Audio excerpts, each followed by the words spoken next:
मध्य प्रदेश के उज्जैन शहर के एक छोटे से गांव में एक युवा लड़का जिसका नाम आकाश था, महाकाल के परम भक्त था।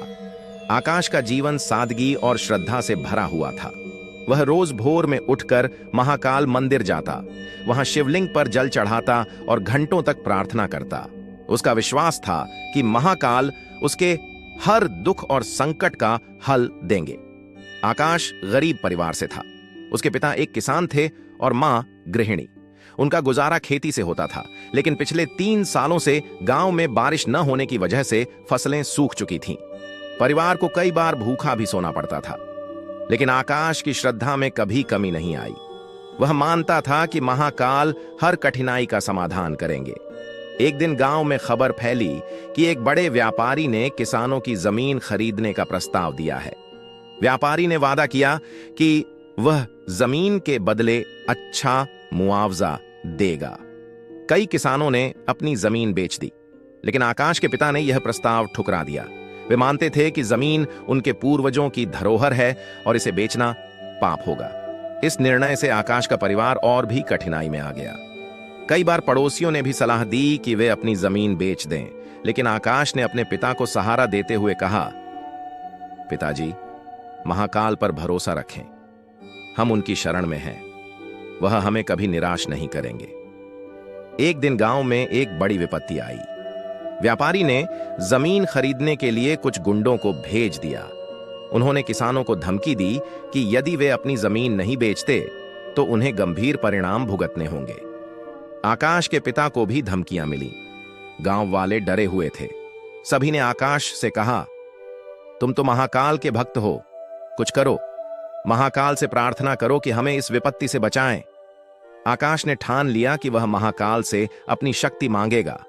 वह मंदिर में गया और शिवलिंग के सामने रोते हुए बोला, हे महाकाल, आपने हमेशा अपने भक्तों की रक्षा की है, हमें भी इस संकट से बचाइए।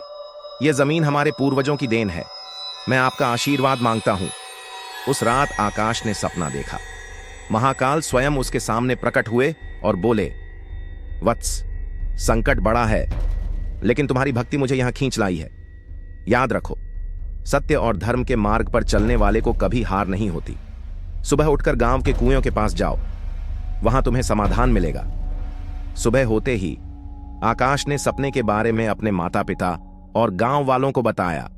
सभी ने उसकी बातों पर विश्वास किया, क्योंकि वे जानते थे कि आकाश सच्चा भक्त है।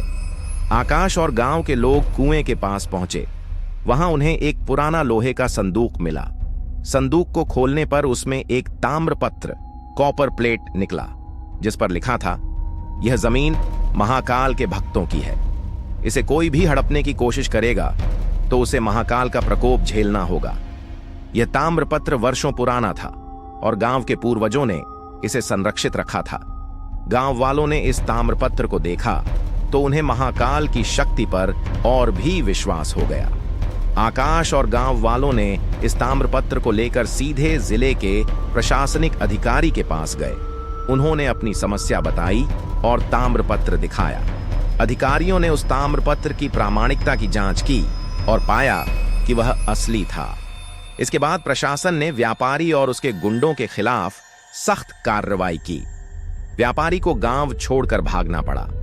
गांव वालों ने राहत की सांस ली। इस घटना के बाद आकाश की भक्ति और भी गहरी हो गई। उसने गांव के बच्चों को शिक्षित करने के लिए एक छोटा स्कूल शुरू किया। उसने यह प्रण लिया कि वह महाकाल की शिक्षाओं को लोगों तक पहुंचाएगा। गांव में धीरे धीरे खुशहाली लौट आई। अगले साल अच्छी बारिश हुई और फसलें लहलहाने लगीं। गांव वालों ने इसे महाकाल का आशीर्वाद माना। आकाश का नाम अब पूरे क्षेत्र में लिया जाने लगा। लोग उसकी भक्ति और सेवा भावना की प्रशंसा करते थे। यह कहानी हमें सिखाती है कि सत्य, धर्म और ईश्वर के प्रति अटूट विश्वास रखने वाले की कभी हार नहीं होती। कठिनाइयां चाहे कितनी भी बड़ी क्यों न हो, भगवान अपने भक्तों की रक्षा अवश्य करते हैं। जय महाकाल।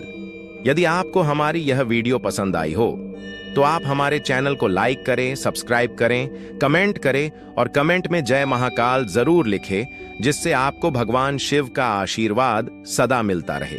और शेयर करें, व बेल आइकॉन को दबाना ना भूले, जिससे आपको हमारी अगली आने वाली वीडियो का नोटिफिकेशन मिलता रहे। धन्यवाद। जय महाकाल।